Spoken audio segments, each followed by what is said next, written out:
She was the only daughter of a billionaire. At just 6 years old, she was diagnosed with a rare and aggressive cancer. Doctors said there was nothing more to do. She had only 3 months to live. No treatments worked. No hope remained. Her father, a powerful and wealthy man, tried everything money could buy. But in the end, it wasn't a doctor or a scientist who stepped in. It was the family maid. What this woman did in secret, without asking for permission and without expecting anything in return, left the father in tears. She risked everything to save a child who wasn't even hers by blood. And when the world found out, everything changed. This is the true story of how love, when it's real, doesn't need DNA, just courage. And sometimes the greatest miracles come from the most unexpected hearts. Before we continue with this story, don't forget to subscribe to the channel and like the video. Oh, and don't forget to comment below where you're watching us from. We love to know that. Emily was only 6 years old when the doctors gave her parents the news that would change their lives forever. She'd been feeling tired all the time and was getting frequent fevers. At first, her father thought it might be something simple like the flu, but after several tests, the doctors found that Emily had a rare and aggressive type of cancer. They didn't know how it had started, but it was spreading fast. Her father, Richard, was shocked and confused. He couldn't believe this was happening to his little girl. The doctors started treatment right away. She went through chemotherapy and other therapies, hoping something would work. But her condition kept getting worse. Richard was scared, but he tried to stay strong for his daughter. The hospital became their second home, and every day brought new challenges. Emily, though so young, was brave. She didn't complain much. She just wanted to feel better again. The doctors didn't give up easily. They tried every treatment they could find. When chemotherapy failed, they moved to immunotherapy. When that didn't help, they looked for clinical trials. Richard used all the money he had to give Emily the best care. He was a successful executive and had the resources, but even with all that, nothing worked. Every time a new treatment started, there was hope. But soon that hope faded when the cancer continued to spread. Richard spent long hours at the hospital and barely went to work. He sat beside Emily's bed, holding her hand, reading her stories, and watching cartoons with her. He wanted to make every day count. Deep inside, he carried a heavy guilt. His wife had died while giving birth to Emily, and now he feared he would lose Emily too. He wondered if he was cursed or if life was punishing him, but he never showed those feelings to his daughter. Emily had never met her mother. She had only seen a photo that stood on a wooden shelf in their living room. It was a picture of a smiling woman holding her pregnant belly. Richard told Emily that her mother was kind and beautiful. He shared stories about how they met, how much they loved each other, and how excited they were to meet her. Emily would sometimes stare at the photo and ask questions about her mom. She said she wished she could hug her just once. Richard always answered softly, hiding his pain. Emily seemed to understand that her mother was gone, but she never seemed angry about it. She simply accepted it as part of her life. Now, as her body became weaker, she asked fewer questions. She was losing weight and needed help to walk. Yet she still smiled when her father made jokes or when nurses brought her small toys. She tried to stay positive. Eventually, the doctors gave Richard the final news. There was nothing more they could do. The cancer had spread to most of Emily's organs. Her body wasn't responding to anything. The medical team met with Richard privately and explained everything. They told him that Emily had about 3 months left to live, maybe less. Richard couldn't speak at first. He felt numb. How could a little girl with so much life ahead be given such a short time? He asked if there was any chance, anything they hadn't tried. The doctors said no. They had done everything they could.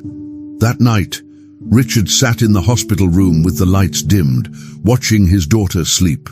He tried not to cry. He thought about all the memories they wouldn't make together, No first day of school, no graduation, no wedding. It was too much to take in. But Emily, the next morning, had only one thing to ask. She didn't ask why she was sick. She didn't ask how much time she had left. Instead, she looked up at her father and said, "Can I have a birthday party?" Richard was surprised. He didn't expect that. Her birthday was coming in a few weeks. He asked her why she wanted one. Emily said she had never had a real party before. She wanted balloons, cake, music, and her friends from school. She wanted to wear a pretty dress and dance. Richard nodded and promised he would make it happen. He told her it would be the best party ever. That same day, he started making calls. He spoke to the hospital staff, his friends, and the school. Everyone agreed to help. If Emily wanted a birthday party, then that's what she would get. Richard wanted to give her something special, a day that was only about joy, without pain or sadness. As the days passed, Emily's condition continued to decline, but she remained excited about her birthday. She talked about the cake flavors she liked, the kind of music she wanted, and the games her friends could play. Her father watched her closely, amazed by her strength. Even though she was tired and in pain, she smiled whenever someone mentioned the party. The hospital allowed Richard to use one of the larger rooms for the event. Nurses and doctors helped decorate it with colorful balloons and streamers. Emily chose a princess theme. Her favorite color was purple, so everything was in shades of purple and pink. Friends from school made drawings and cards. One of her nurses brought in a small crown for her to wear. Emily laughed when she saw it. She said she would be the queen for one day. As the date approached, Richard felt a mix of happiness and sorrow, knowing what the party really meant. Since the day Richard's wife passed away, everything inside the mansion changed. The house, once full of life, became quiet and cold.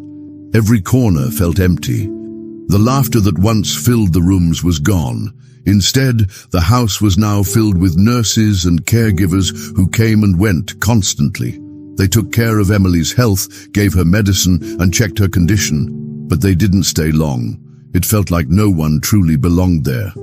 But one person did stay, Amara. She had been hired when Emily was still a baby, just after her mother died.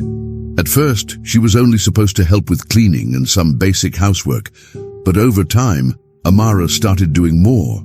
She helped feed the baby, rocked her to sleep, sang lullabies, and stayed by her side when she cried. She didn't just work there. She became a part of Emily's life, someone who never left. As Emily grew up, Amara became her constant support.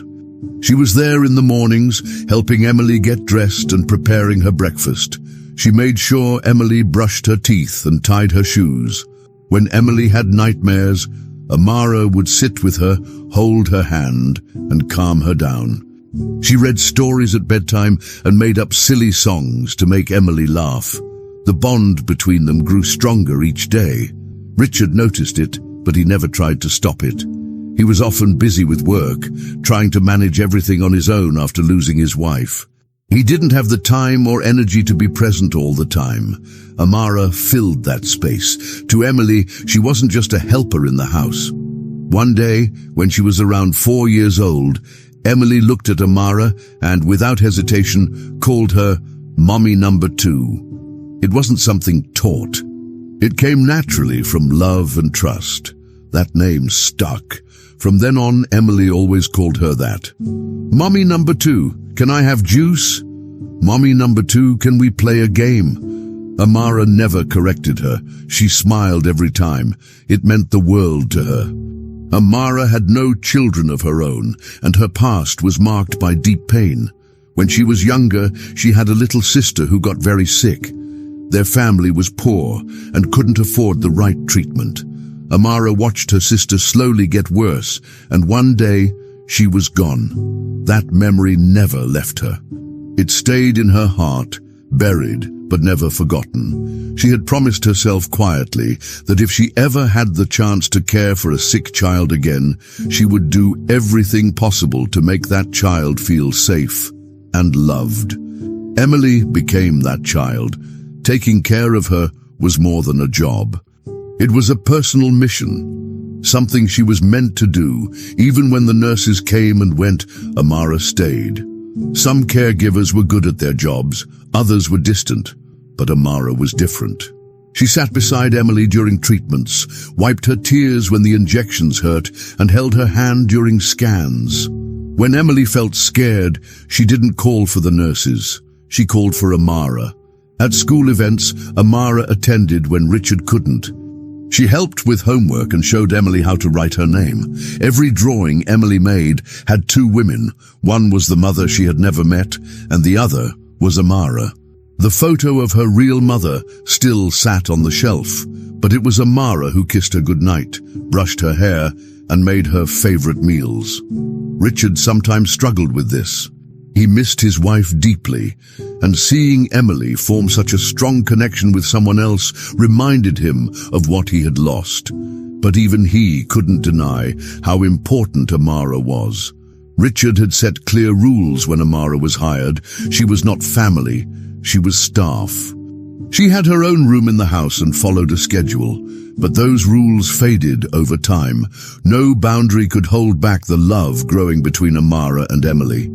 What started as a working relationship became something unspoken but strong. Amara didn't ask for special treatment. She didn't demand to be seen as more than an employee, but she acted like a mother because that's what Emily needed. And Richard, though silent about it, became grateful for her presence. He saw how Emily smiled more when Amara was around. He noticed how calm she became. Amara filled the emotional space that no one else could. She gave comfort not only to Emily, but to the whole house. Her presence made the mansion feel less like a hospital and more like a home again, even with all the sadness surrounding them. Everything Amara did came from the promise she had made years ago. She had failed to save her sister, but she would not fail with Emily. Every medicine given, every meal cooked, every story told was her way of keeping that promise. She knew she couldn't cure the cancer, but she could give Emily joy, love, and peace. Amara believed that love made pain easier to carry. She would sing softly when Emily couldn't sleep and sit beside her during the hardest days. Emily trusted her completely. In Emily's eyes, Amara was a second mother, not by blood but by choice and by care. That bond became unbreakable. Even as the days grew darker and the doctors gave grim updates, Amara didn't leave. She stayed strong because she had made a promise, and Emily had become that promise, living and breathing. She was the reason Amara kept going, and she would not let go. On the day of the birthday party, the house looked very different than usual. It wasn't fancy or full of expensive decorations, but it was warm and cheerful. There were colorful balloons taped to the walls, a long table with snacks, and a big pink cake with soft frosting in the center. Small paper hats, some already bent or tilted, were handed out to the kids. Emily sat in her wheelchair in the middle of the room, wearing a light pink dress that gently touched her knees. Her head was bald from the treatments, but her eyes were shining with happiness. She smiled every time someone gave her a hug or a small gift. A few of her classmates came, holding drawings and stuffed animals. Nurses stood nearby just in case, but no one talked about hospitals or medicine. For that moment, it was a normal birthday party, just like Emily had dreamed of. Amara stayed close to Emily the whole time. She made sure her plate was filled with soft food that Emily could eat easily. She reminded her to drink water and helped her sit more comfortably in the chair when she looked tired. Amara laughed with the children, handed out slices of cake, and wiped frosting from Emily's chin with a napkin. The guests saw her as part of the family, not just someone who worked in the house. Richard stayed near the door, talking to a few parents and watching everything. He didn't want to take away the spotlight from Emily, but he didn't want to miss a second either. Music played softly in the background, and the children played simple games that didn't require much movement. There was a small table with crayons and paper, and Emily drew for a while with one of her friends. Everyone tried to pretend it was just a regular party, but deep down, they knew it wasn't. As the party started to slow down and most of the children had finished their cake, Amara sat on the floor beside Emily. She had a small piece of cake in her hand and was feeding Emily tiny bites. Emily leaned her head slightly to the side and looked straight at Amara. Her face was calm, but her eyes were serious. Then, in a soft and weak voice, she asked a question that made the world stop. "Am I going to live, Mommy?" she said. She didn't say Amara. She didn't say my other mommy. She said Mommy because that's who Amara was to her. The room went quiet. It was like the music had disappeared, the voices had stopped, and time had frozen. Amara didn't answer right away. She felt like the air had been knocked out of her chest. She looked into Emily's eyes, trying to stay strong, but inside she felt like crying. The question hurt more than anything Amara had ever felt before. She wanted to say yes. She wanted to smile and tell Emily that everything was going to be okay, but she couldn't lie. Not to Emily, not after everything they had been through together. Her lips trembled and her eyes filled with tears, but she didn't let them fall. She reached out and held Emily's hand tightly. "You're very strong," she whispered, "and I'm right here with you." She didn't say yes, she didn't say no. She just stayed with her. Emily kept looking at her, as if trying to understand what wasn't being said. Behind them, near the doorway, Richard had heard the question too. He couldn't move. He put both hands on his face and turned away. It was too much. Hearing his daughter ask if she would live, it was the moment he had feared since the diagnosis. That question changed something inside all of them. Until then, they had been trying to act like everything was normal. They decorated the house, planned a party, smiled for photos, and tried to forget the truth. But in that one sentence, spoken so quietly, Emily brought everything back into focus. She wasn't just a little girl celebrating her birthday. She was someone who understood more than anyone thought. She knew what was happening. She could feel her body getting weaker. She could hear the whispers. She wasn't asking because she didn't know. She was asking because she needed to hear it from the person she trusted most, from the woman she called Mommy. Amara knew that answer would stay with Emily forever. She didn't have the power to change the outcome, but she could choose to be honest, gentle, and present. That moment would never go away. It was now part of who they all were. After that question, the party continued, but something had shifted. The kids played a little more quietly. The adults spoke in softer tones.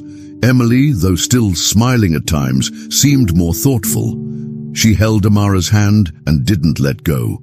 Richard eventually walked over and kissed the top of her head, sitting beside her for the rest of the evening. No one mentioned the question again, but its weight was still in the room. It had changed everything. It was no longer about pretending. It was about making the most of the time they had left. That night, after everyone left, Amara helped Emily change into her pajamas. She brushed her teeth, told her a bedtime story, and lay beside her until she fell asleep. Richard stood quietly in the doorway. The house was silent again.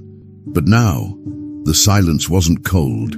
It was full of meaning, because from that moment, everything had truly changed. Amara did not sleep at all that night. After the party, after the question Emily asked, her heart felt heavy and her mind would not stop racing. She kept hearing that small voice asking, "Am I going to live, Mommy?" No matter how many times she closed her eyes, it came back. Lying in her bed, staring at the ceiling, Amara felt something rise inside her, a need to act. She couldn't accept doing nothing. She needed to try something, anything, even if it seemed impossible. So she got up, made some coffee, and turned on the old laptop that was kept in the kitchen drawer. She started searching online. At first, it was general, new treatments for cancer, experimental medicine, clinical trials. Then she read about cases in other countries, about families who had traveled for help. Some stories were sad, some gave her a bit of hope, but she was looking for a miracle. As the hours passed, Amara narrowed her search. She began reading about organ donations and transplants. She learned that in some rare cases, part of a liver could be taken from a living person and given to someone who needed it. It sounded dangerous and complicated, but she kept reading. The procedure required the donor and the patient to have a perfect match in blood type, tissue enzymes, and other genetic markers. It usually worked best between family members. Amara knew she wasn't related to Emily, not by blood, but something inside her told her not to stop. She found a clinic nearby that did compatibility tests and offered liver transplant support. The next morning, without telling Richard or anyone else in the house, she made an appointment. She told the nurse she was doing it for someone very special. She wasn't sure they would even run the test, but they did. Then, all she could do was wait. Waiting for the result was painful. Amara went back to her daily routine, helping Emily, cooking meals, folding laundry, and cleaning rooms. But her mind wasn't focused. Every hour felt like a week. She checked her phone constantly, hoping for an email or call. A few days later, she received a message from the clinic asking her to return. Her heart beat faster than ever. She took a deep breath, told Richard she needed a personal day off, and left the house early. At the clinic, they handed her a white envelope with her name on it. She opened it with shaking hands. The numbers and words inside didn't make sense at first. Then the doctor entered and explained it all in a calm voice. Amara was a full match, perfect blood type, perfect enzymes. Everything needed was there. She sat still for a long time, not saying a word. It didn't feel real, but it was. Tears filled her eyes. She couldn't believe it. The doctor said it was extremely rare, especially between people who weren't blood relatives. But the results were clear. Amara's liver could help Emily, maybe even save her. She thought about what that meant. The surgery was risky. She could face health problems after, but none of that scared her. What scared her was losing Emily without trying. She thanked the doctor and left the clinic holding the papers close to her chest. She didn't know what to do next. She was just a housekeeper. Would they even allow her to donate? Would Richard agree? Would the doctors approve? A small voice in her mind said no. Rules, systems, procedures. But she also knew something stronger than all of that. Love. She didn't care what the world saw her as. She knew what she felt. Emily wasn't her boss's daughter anymore. Emily was her child. Amara went home and sat alone in her room. She stared at the walls and thought deeply. If she told Richard, he might say no. He might think she was acting emotionally or trying to cross a line. But Amara wasn't acting out of impulse. She had cared for Emily for years. She had seen her first steps, held her during fevers, calmed her after nightmares, and sat beside her during hospital visits. That was not just a job, that was a mother's role. And now she had a chance to give something no one else could. It wasn't about duty anymore. It was about love, about doing what needed to be done. Amara made up her mind. She would go to the hospital alone and speak to the transplant team. She would fight for the chance to give her part of her liver to Emily. If they said no, she would keep trying. She was not stopping. She knew it wouldn't be easy. Hospitals had rules, legal systems had forms. Richard had authority as the legal guardian, but Amara was ready to push through every wall. Emily wasn't a patient to her. She wasn't a job. She was a daughter, not by birth, but by bond. Amara knew that parents make sacrifices. Some give time, some give money, and some, like her, would give a piece of their own body if it meant their child could live. She folded the test results carefully and hid them in a drawer. For now, she would keep them secret until she found the right moment. She took a deep breath and looked at a photo of Emily on her dresser. "I'm not going to let you go," she whispered. Not without a fight. In her heart, she had already made the decision. The impossible was no longer a barrier. It was simply the next step. Amara walked into the hospital that morning with a mix of fear and determination.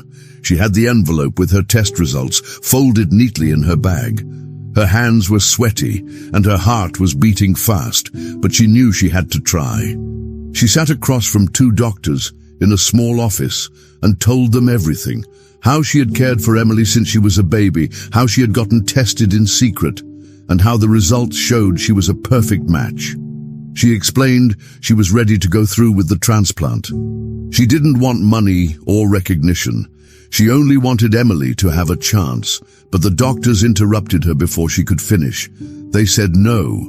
They told her that hospital policy didn't allow transplants from people who had no legal or blood connection to the patient. It didn't matter that she loved Emily. Rules were rules. Amara was stunned. She tried to explain again, thinking maybe they didn't understand. She told them how Emily called her Mommy Number 2, how she had raised her, how this wasn't about being a worker, it was about being a mother. But the doctors were firm. They said they were sorry, but the legal risk was too high. They said it could cost them their licenses. Amara left the hospital with shaking hands and tears in her eyes. She hadn't expected a yes right away, but she hadn't expected a flat no either. When she got back home, she told Richard everything. At first, he didn't speak. He looked at her with disbelief, trying to understand what she had done. Then, suddenly, his face changed. His voice cracked as he said, "Don't ever bring this up again. Please, you're all Emily has. I already lost my wife. I can't lose you too." She knew Richard cared about her and respected everything she had done for Emily, but his reaction also showed fear. He was scared of losing her, of something going wrong during the surgery. He wasn't thinking like a father desperate to save his child. He was thinking like a man who had already lost too much and didn't want more pain. Amara tried to explain again, but Richard wouldn't listen. "This isn't your fight," he said. But that was where he was wrong. It was her fight. She had promised herself long ago that she would do everything she could to save a child if given the chance. And now she had that chance. Emily wasn't just someone she helped raise, she was family. Blood or no blood. So Amara made a decision. If the hospital wouldn't help her, she would find someone who would. Somewhere in the world, there had to be a way. That night, Amara went back to her laptop. She sat on the floor of her bedroom, the test results beside her, and began to search again. This time, she didn't look for local options. She focused on clinics and hospitals in other countries. She searched for living donor liver transplant, no legal family, urgent pediatric cases, and other terms that might lead somewhere. After hours of searching, she found a medical center overseas. It had a reputation for accepting difficult and extreme cases. The stories on their website showed hope where others had said no. She filled out a form, attached the test results, and wrote a long message explaining who she was, who Emily was, and what she was willing to do. She expected to wait days, maybe weeks, but the next morning she received a reply. A doctor named Dr. Salim asked to speak with her directly. He had read everything, and he wanted to help. Amara scheduled the video call and spoke with Dr. Salim from her bedroom, using an old phone propped up by a stack of books. He was calm, kind, and listened without interrupting. His face showed something different than the other doctors. When she finished, he paused for a long moment before speaking. Then he told her something she didn't expect. He had lost his own daughter years ago to liver disease. She had been on a transplant list for months, but died before a donor was found. Since then, he had dedicated his life to saving other children. He told Amara that he believed in what she was doing. If she was healthy and ready for the risks, he would accept her as a donor, no matter what her job was or whether she had legal ties to the child. He explained that everything would be done carefully, but in secret, to avoid problems. Amara knew this was her only chance. She agreed right away. She asked no questions about travel or money. She said she would figure it out. Dr. Salim promised to help with the paperwork and guide her through the process. The surgery would be dangerous. She could get sick. She could even die. But none of that scared her anymore. What scared her was letting Emily slip away without trying everything. She didn't tell Richard yet. She knew he would try to stop her again. This time, she wasn't asking permission. She was making a choice a mother makes. She kept the plan to herself, carefully organizing each step. She would need time, courage, and luck, but one thing was certain. If she didn't do this, she would never forgive herself. She looked at a photo of Emily on the wall and whispered, "I'll do this, baby, no matter what." And she meant it. With Richard away on an international business trip, Amara knew this was her only window to act. She had already prepared everything in secret. The documents were signed, the travel plans confirmed, and the hospital overseas was ready. She waited until the second day of Richard's trip to move. That morning, she packed 2 small bags, one for herself and one for Emily. She told the staff at home that she was taking Emily for a private health consultation, which didn't raise suspicion because she was always involved in the girl's medical care. A trusted nurse who was aware of the real plan helped her arrange transportation. The flight was long and tense. Emily was tired but calm. She didn't understand everything, but Amara told her they were going somewhere special to get help. They arrived late at night, and the foreign medical team greeted them at a quiet private wing of the hospital. Amara checked into the hospital under false names, as instructed by Dr. Salim's team to avoid attention or interference. Everything was handled with precision. Doctors examined both Amara and Emily once again to make sure everything was still in order. The surgery was scheduled for the next day. Amara barely slept that night. She sat beside Emily's bed, brushing her fingers through the child's hair as she watched her sleep. Emily still didn't know the full truth. She only knew that Amara had promised to do something to help. Before dawn, Amara wrote a short letter and sealed it in an envelope. She placed it under Emily's pillow. It said, "If I don't wake up, know that Mommy said yes." She didn't want to scare the girl, but if something went wrong, Emily had to know that this was her choice, made from love, not fear. Her mind was calm. She was ready. Early in the morning, the hospital team moved quickly. Emily was taken to one operating room. Amara was taken to another, just steps away. The halls were quiet. No reporters, no questions, no family members. Just doctors and nurses focused on the task. Dr. Salim oversaw the procedure himself. The team had rehearsed everything. The plan was to remove a healthy portion of Amara's liver and immediately transplant it into Emily's body. Timing was critical. Once the liver segment was taken out, it had to reach Emily within minutes. Both patients were placed under anesthesia. The machines beeped steadily. Outside the rooms, no one would have guessed how serious things were inside. The surgeries began. Blades moved. Hands worked carefully. Hours passed like minutes. Everyone in the operating rooms moved with urgency, but not panic. They all knew what was at stake. The silence inside was only broken by instructions from the lead surgeons. Meanwhile, thousands of miles away, Richard was finishing a meeting when his phone rang.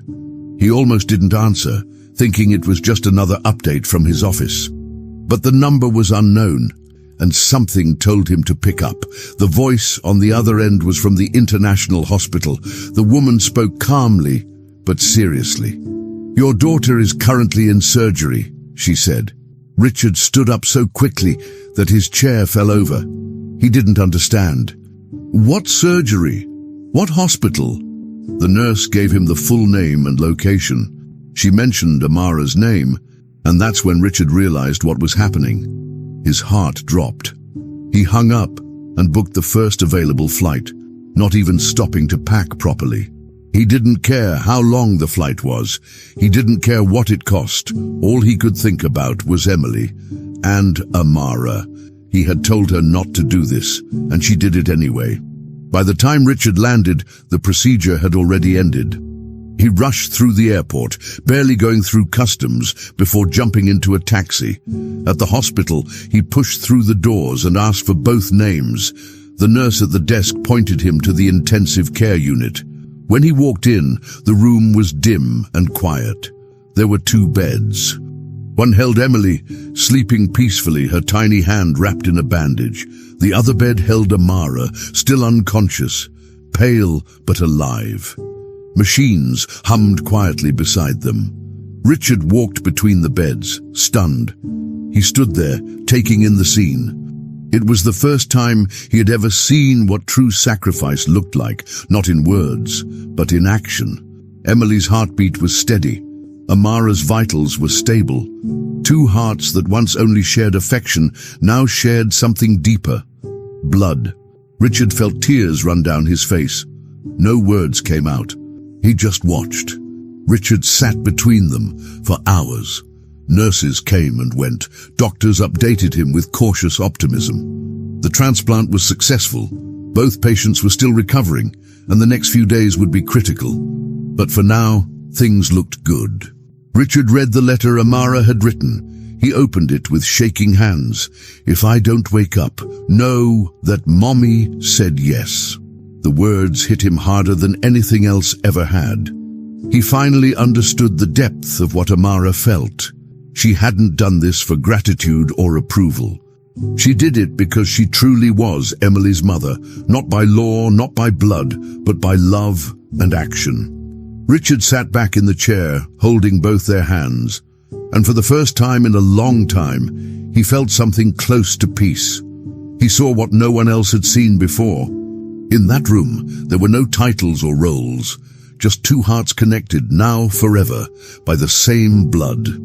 After 13 long hours inside the operating room, the doctors finally stepped out.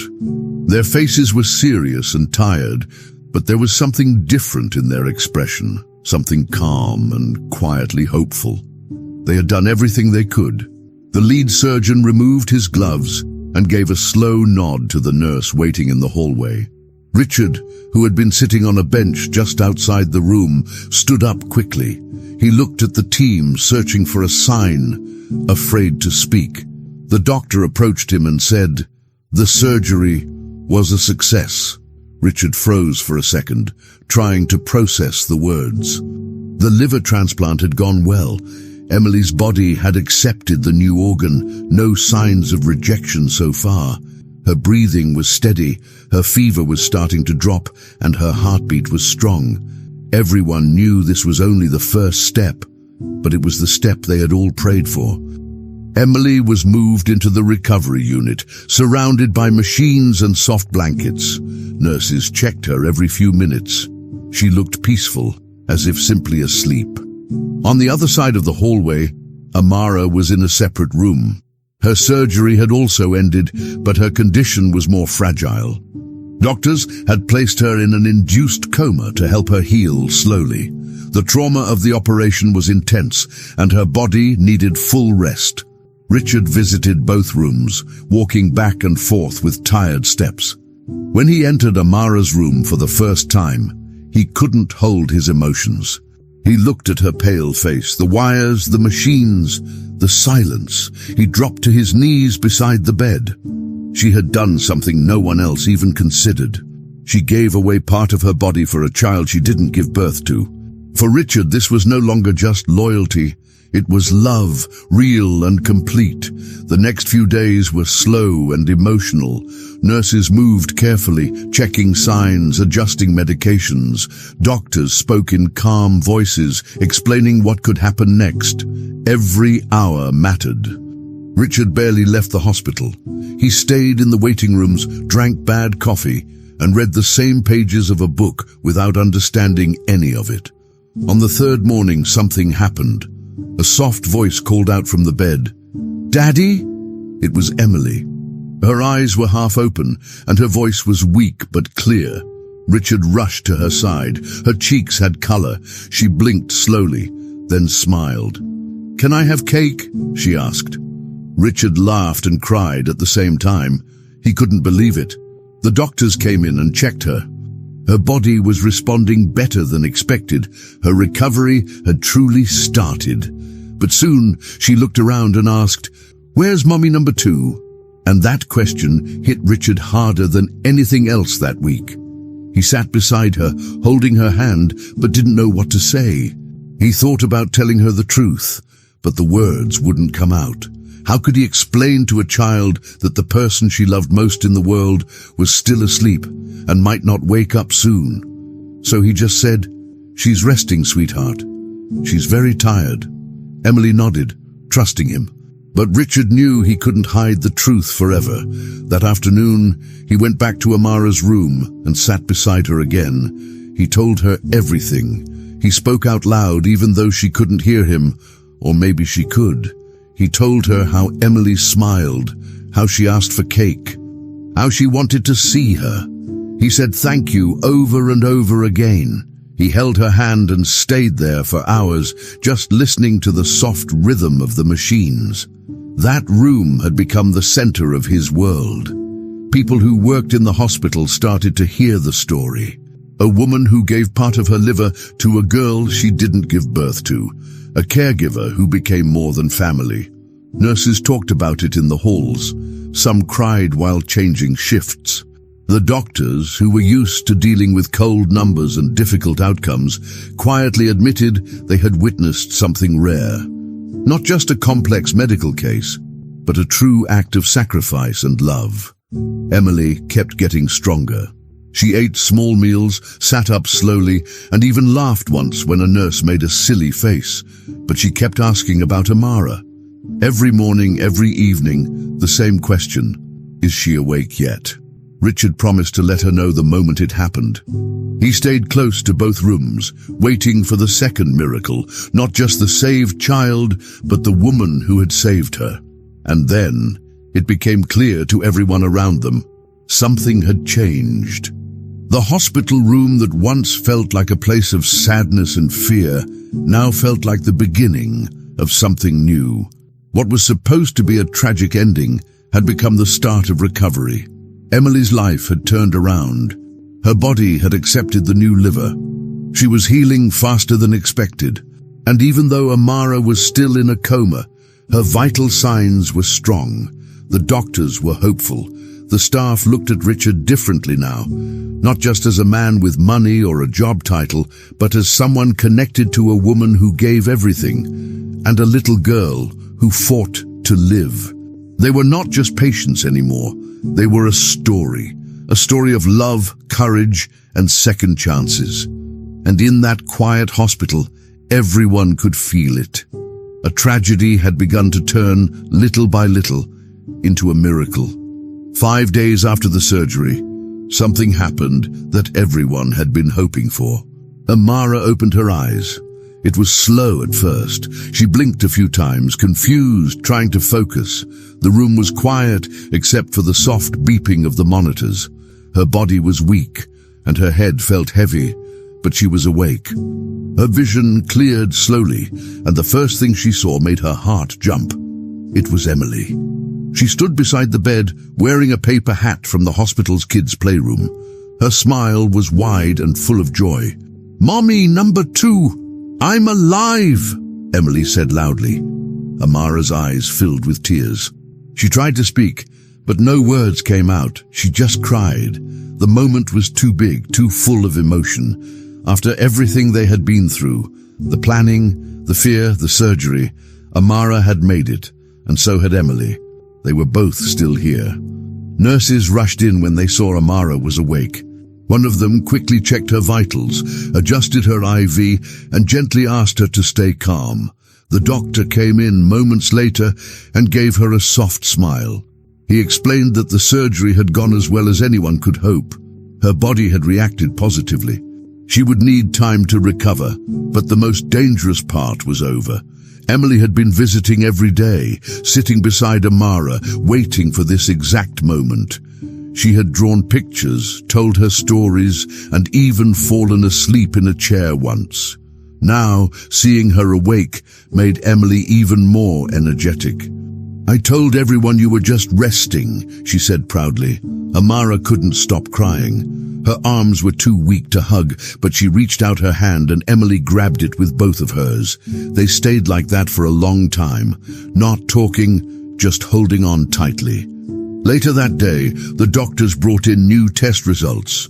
This time, they were not just about the liver transplant.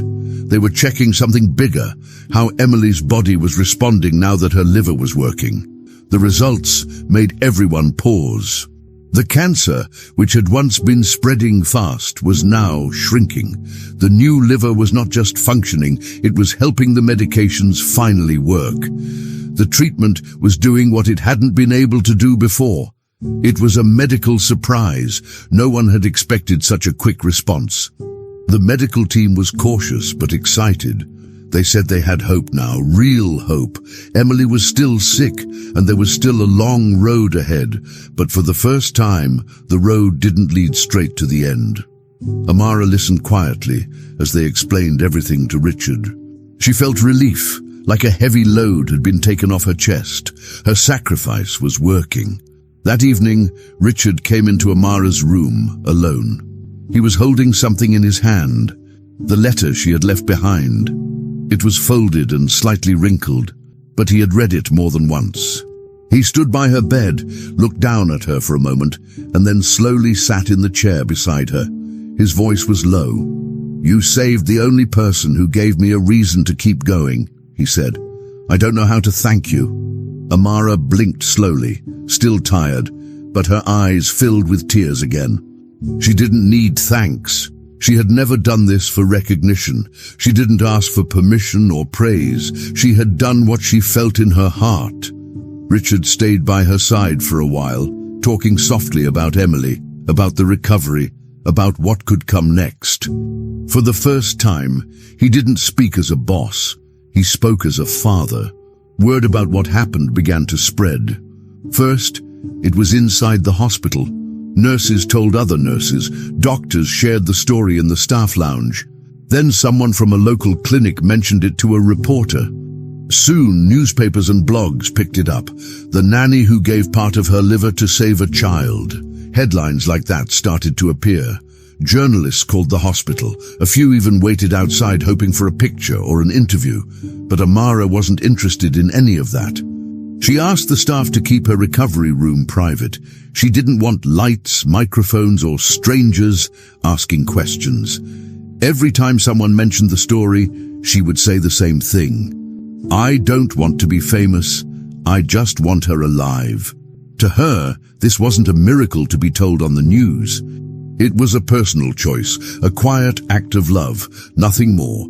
Inside the hospital, the atmosphere had changed. Nurses smiled more. People who passed Amara's room often peeked in with admiration, but she didn't care about any of that. Her eyes were always on Emily. She watched her play with a toy, eat a small meal, or draw on paper with crayons. Emily laughed again.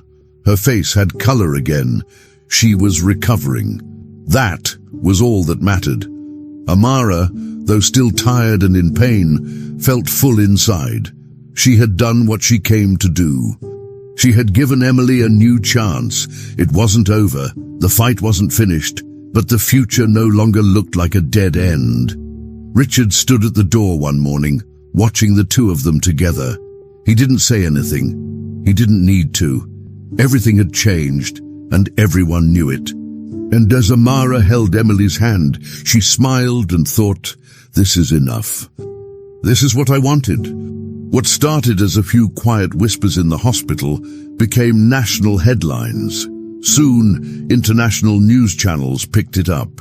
Television shows, websites, and social media platforms were all talking about the same thing. The woman who donated part of her liver to save a child who wasn't biologically hers. News anchors called it an act of pure love. Interviews were requested. Magazine covers displayed illustrations of Amara and Emily, even though Amara had never posed for a photo. Campaigns for organ donation were launched, inspired by the story. In just a few days, the case became a global conversation. People from different countries sent letters, messages, and even small gifts. Amara was mentioned in medical conferences. The act of one woman had reached millions. But while the world watched, talked, and debated, Amara stayed quiet, choosing to focus not on fame, but on Emily. As the attention grew, so did the public discussion. Doctors around the world spoke out. Many praised the act, calling it brave and selfless. Some said it reminded them why they became doctors in the first place. But others raised questions, not about Amara, but about the systems that had failed before her. Why had she been denied in the first hospital? Why did rules prevent someone so clearly willing and compatible from donating? Investigations began. Journalists dug into hospital policies and found that Amara's case wasn't the only one. Over the years, many other living donations had been rejected due to overly strict rules about legal or blood ties. Several lives could have been saved, but weren't. A government health committee opened a formal review. Hospital staff members gave statements. One of the directors, who had signed the rejection letter in Amara's case, was placed on leave. His name was removed from the hospital website. Change was starting. Medical institutions were now being pushed to rethink their protocols. A few hospitals changed their policies immediately, adding emotional bonds to the list of acceptable donor criteria. Experts began writing papers, using Amara's case as a real-world example of why compassion should be included in medical decision-making. Online forums exploded with praise. People who had never met Amara were calling her a hero. She was described as a symbol of moral courage. Posts about her were shared thousands of times. Artworks were created. Her name became associated with organ donation advocacy in multiple countries. Several large health foundations wanted to honor her. Invitations came for award ceremonies, dinners, even television talk shows. But every time someone reached out, Amara said the same thing: "Thank you, but no." She didn't want a stage, a trophy, or applause. That wasn't why she did what she did. She didn't save Emily to become someone special. She did it because Emily was already special to her. Meanwhile, Amara continued with her normal life, the way she liked it. She stayed away from cameras, from lights, from questions. She didn't even tell most people about the news coverage. She just focused on Emily. They went on short walks in the morning, enjoying the sun. They played board games in the garden behind the house. Sometimes they painted together or made up silly songs. Emily's strength returned little by little. Her appetite improved, her energy increased, and her laugh came back louder each week. Amara took joy in every little sign of progress. One more step walked, one more spoonful of food, one more clean scan. Richard also began to change. He worked less, stayed home more, and spent more time with them. The mansion, once quiet and cold, felt like a home again. But for Amara, the best part of every day was watching Emily just live, without tubes, without beeping machines, without fear. One afternoon, Richard showed her an email. It was an offer from a well-known international medical foundation. They wanted to fly Amara to a global health summit to speak about her experience. Everything would be paid for. She would be presented with a humanitarian award in front of thousands of people. Richard said it was a chance to inspire others. Amara smiled kindly and shook her head. "I'm honored," she said, "but I've already gotten my reward." She looked out the window where Emily was playing with a ball. "She's alive. That's all I ever wanted." Richard didn't argue. He understood. More than anyone, he knew what it meant. The story could go on without her. The world could talk and share and remember. Amara didn't need to be part of that. Her place was here, with Emily. That was what mattered. Let others write articles and hand out medals. She just wanted to make lunch and fold laundry. To some, her decision to step away from the spotlight was strange. Why not accept the awards? Why not share the story firsthand? But to Amara, none of that mattered. The world could call her brave, selfless, heroic. She didn't care. The only title she cared about was Mommy Number 2. That was the only name that made her heart full. She had done something no rule book could explain, no system could measure. She gave a part of herself, literally, to a little girl who called her Mom. Now that little girl was alive, healing, laughing. For Amara, that was the miracle. That was enough. She didn't want fame. She didn't want her name in history books. She wanted Emily safe, happy and growing. And now she had that. She had the peace of knowing that real love, when it's true, doesn't need to be seen. It just needs to be lived. And that kind of love never dies. 1 year later, the living room looked completely different from the quiet hospital rooms of the past. It was decorated with colorful balloons, streamers, and drawings made by children. A large birthday cake sat on the center table, covered in pink frosting and topped with the number 7. Emily stood in front of it, surrounded by her school friends, cousins, and neighbors. Her cheeks were full of color, her smile was wide, and her hair, once gone because of treatment, was now growing again in soft curls. She wore a yellow dress and a small paper crown. The guests counted down together, 3, 2, 1. Emily took a deep breath and blew out the candles. Everyone clapped. Richard stood near the doorway with a camera in hand, filming everything. He laughed, his face proud and peaceful. This was more than a party. It was a celebration of survival, a reminder that Emily had made it through. Amara stood right beside Emily, holding her hand gently. She wore a simple blue blouse and jeans, her eyes shining as she watched Emily laugh and eat cake. Throughout the past year, Amara had stayed close, helping with appointments, medicine schedules, and school days. She had healed slowly from the surgery, but her focus had never been on herself. It was always on Emily. Now seeing her so full of life again, Amara felt something deep inside her, a sense of quiet joy, of something complete. She helped pour juice for the kids and made sure everyone had a slice of cake. Several guests who knew the full story gave her soft smiles or small hugs. But Amara didn't want to talk about the past. She just wanted the day to be perfect for Emily. The music played, the children danced, and for a while no one talked about hospitals, doctors, or pain. Only happiness. At one point during the party, Emily stopped playing and turned to look at Amara. Her voice was soft but serious. Mommy Number 2. Now I'm really going to live, right? The question wasn't asked out of fear. It was asked out of hope, out of the need for confirmation. Emily had been through so much at such a young age. Even now, with her strength returning and her laughter louder, she still remembered the hard parts. The needles, the machines, the long nights. Amara knelt down slowly, her knees aching a little, and brought her forehead to touch Emily's. She placed her hands gently on the girl's shoulders and looked straight into her eyes. "Yes, my love," she said calmly with a warm smile. "You are going to live." Emily smiled, then hugged her tight. Around them, the party continued. Balloons bouncing, kids laughing. But for them, that quiet moment meant everything. Richard had captured that exchange on camera. He stopped recording for a moment and lowered the device. Watching them, he felt his throat tighten. In the past year, he had changed too. After almost losing Emily and witnessing Amara's sacrifice, he'd become a different kind of father. He spent more time at home, was more present in the small things. He no longer let work take over every hour of the day.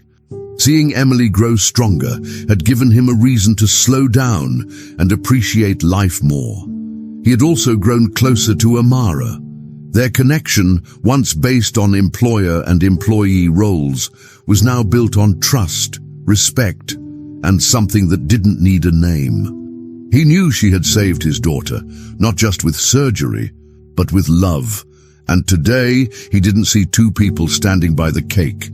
He saw a family, a real one, formed not by blood, but by choice. As the party continued, people moved in and out of the house. Some brought gifts, others stayed for cake and snacks.